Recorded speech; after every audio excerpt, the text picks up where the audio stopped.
नमस्कार, जय माँ भवानी। मैं एस्ट्रोलॉजर मदन सारस्वत आप सभी का स्वागत करता हूँ आपके अपने यूट्यूब चैनल पर। आज कार्तिक महात्म्य के कर्म को आगे बढ़ाते हुए कार्तिक महात्म्य का 20वां अध्याय, जिसमें भगवान शिव और जलंधर का युद्ध की कथा चल रही थी, जिसको इस प्रकार से नारद जी ने राजा पृथु को सुनाया। राजा पृथु ने कहा कि हे देवर्षि, इसके पश्चात युद्ध में क्या हुआ तथा वह दैत्य कैसे मारा गया, कृपा करके इस अद्भुत कथा को सुनाने की मुझ पर कृपा कीजिए। देवर्षि नारद बोले कि जब गिरिजा वहां से अदृश्य हो गई, माँ पार्वती वहां से अदृश्य हो गई और गंधर्वी माया भी विलीन हो गई, तब भगवान वृषध्वज चैतन्य हो गए। उन्होंने लौकिकता व्यस्त करते हुए बड़ा क्रोध किया। फिर भगवान शंकर जलंधर से युद्ध करने लगे। जलंधर शंकर के बाणों को काटने लगा, परंतु जब काट न सका तो उसने माया की पार्वती बनाकर अपने रथ पर बांध ली, जो कि शुंभ निशुंभ द्वारा विद्यमान थी और विलाप कर रही थी। तब अपनी प्रिय पार्वती को इस प्रकार कष्ट में पड़ा देखकर लौकिक लीला दिखाते हुए भगवान शंकर प्रकृति जनों की तरह व्याकुल हो गए और उन्होंने अग्निपुंज की तरह भयंकर रौद्र रूप धारण कर लिया। तब उनके रौद्र रूप को देखकर कोई भी दैत्य उनके सामने खड़ा होने में असमर्थ था और समर्थ न हो सका। सब और भागने लगे, छिपने लगे, यहाँ तक कि शुंभ निशुंभ भी युद्ध में स्थित होने को समर्थ न हो सके।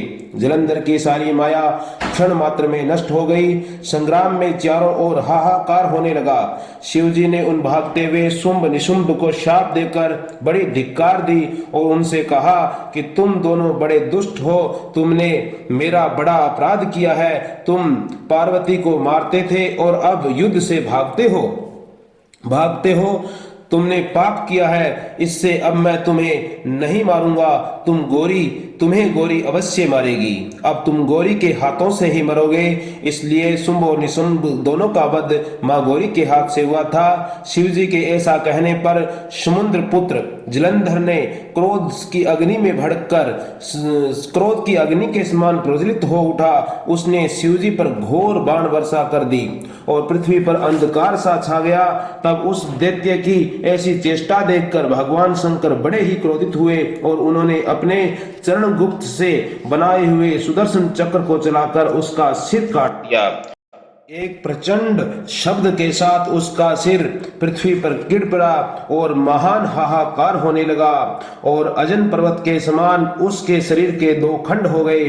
उसके रुधिर से संग्राम भूमि व्याप्त हो गई, सारी पृथ्वी विह्वल हो गई। शिव आज्ञा से उसका रक्त और मांस महागौरव में जाकर रक्त का एक कुंड बन गया और उसके शरीर का तेज निकलकर भगवान शंकर जी के शरीर में प्रवेश कर गया, क्योंकि वह भगवान शिव का ही एक दूत था। जैसे कि वृंदा का तेज गौरी के शरीर में प्रविष्ट हो गया था।